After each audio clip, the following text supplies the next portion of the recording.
సిరిసిల్ల పట్టణంలో సిరిసిల్ల మున్సిపాలిటీ కుంటుపట్టింది. వాస్తవానికి గత 2 నెలల నుండి ప్రధానమైనటువంటి నీటి సమస్య, నీటి ఎద్దడిని సిరిసిల్ల ప్రజలు అత్యంత దయనీయ పరిస్థితుల్లో ఎదుర్కొంటారు. అంతేకాదు ప్రధానంగా 2 ప్రధానమైనటువంటి మురికి కాలువలు ఉన్నవి.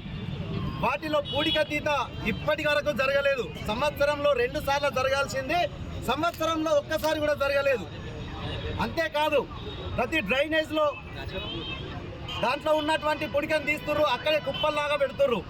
15-20 రోజులైనా కానీ ట్రాక్టర్ రావడం లేదు, ఎత్తడం లేదు. రోడ్ల శుభ్రత లేదు, వీధి దీపాల వెలుగు లేదు. ఇంత దారుణంగా కుంటుపట్టినటువంటి సిరిసిల్ల పట్టణ మున్సిపాలిటీని ఒక్కసారి కనువిప్పు చేయాలి అధికారులకనే ఉద్దేశంతో ఈరోజు సిరిసిల్ల పట్టణ బీజేపీ తరఫున ఇక్కడ ధర్నా చేయడం జరిగింది. అంతేకాదు కమిషనర్ గారు ఇప్పుడే వచ్చి హామీ ఇవ్వడం జరిగింది, 2 రోజులలో నీటి సమస్య తీర్చుతామని.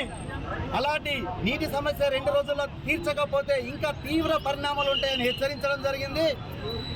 అంతేకాదు వీధి దీపాలు మాత్రం ప్రతి వీధిలో ఈ రోజు రాత్రి నుండే వెలగాలని చెప్పడం జరిగింది.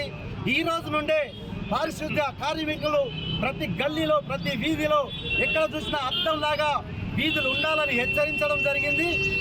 అంతేకాదు ప్రతి ఒక్కరు కూడా ఏ సమస్య వచ్చినా కానీ మీ పరిధిలో ఉన్నటువంటి అక్కడ జవాన్లను కావచ్చు, వార్డుకు వచ్చేటువంటి మున్సిపాలిటీ వాళ్ళని కావచ్చు, ఖచ్చితంగా ప్రజలందరూ మీ సమస్యలను తెలియజేయాలి.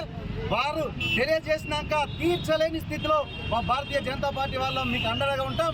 వచ్చి మీకోసం పోరాటానికి సిద్ధమే. ఎప్పుడు ఎల్లప్పుడూ ప్రజల వెంట భారతీయ జనతా పార్టీ ఉంటుంది.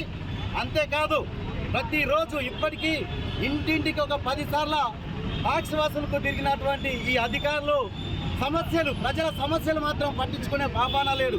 అందుకే ఈరోజు మేము రోడ్డు ఎక్కాల్సిన పరిస్థితి వచ్చింది. ఇప్పుడు మేము చెప్పినటువంటి డిమాండ్లు మాకు కమిషనర్ గారు ఇచ్చినటువంటి హామీని మాత్రం తొందరలో అతి తొందరలో కానీ తీర్చలేని ఎడల మళ్ళీ మేము ఈ మున్సిపల్ను ముట్టడిస్తూ ప్రజా సమస్యలకై కొట్లాడతామని మరొక్కసారి తెలియజేసుకుంటూ భారత్ మాతాకి జై బోలో Bharat Mata. Local to global news at your finger tips. మీ చేతిలో ఒక ఆయుధం. Download R TV app. Media legend Ravi Prakash is back.